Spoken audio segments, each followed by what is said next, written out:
sa workshop and seminar po ng Bonsai Barako, right?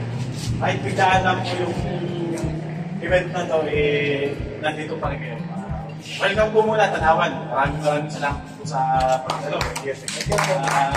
Sa mga YouTube vloggers po natin, yan, sina Jose Pepe, mga tropa, Alex Bueno, yan. Sa mga kay Santani, siya po nasa Lipa City Agriculturist. Lalapitan din po natin pag mag-show tayo. Baka makakahingi tayo kayo sa akin. Tsaka ang atin pong San Joel, siya po yung nag-a-assist, siya po yung nag-ano sa atin dito sa mga grupo. Kasi San Joel po yung po ang tatay namin dito sa bonsai. And sa Rosario, Tatay Ruben, tsaka sa mga sa Romel. Yan, bagong dating. Good afternoon. Ayun, so sa mga bago po na naka-witness po ng ganitong workshop, yung ginagawa po ni Sir Joel is carving. So inaalis lamang po yung style, inilalabas po yung natural style ng puno. Inaalis po yung man-made na cut. Inilalabas po natin yung cut ng tao. Di ba? Kanina ito, halos diretsong cut. Dito, diretsong cut. Ngayon parang inanay na. Parang binahaya na ng anay. Yun po yung nais nilabas ng wood carving. Yun po yung ginagawa nila sa Joel.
Yun lang po para sa video natin ngayon. Sana po ay nag-enjoy kayo sa panunood. Kung nagustuhan nyo po itong aking video ngayon ay paki-like na lang po bilang suporta. At yung mga hindi pa naka-subscribe sa aking channel, pa-subscribe na lang din po. Paki-pindot na rin yung notification bell para updated kayo lagi sa mga latest videos na i-upload ko. Muli po ay maraming salamat sa inyong panunood at happy bonsai po sa inyong lahat.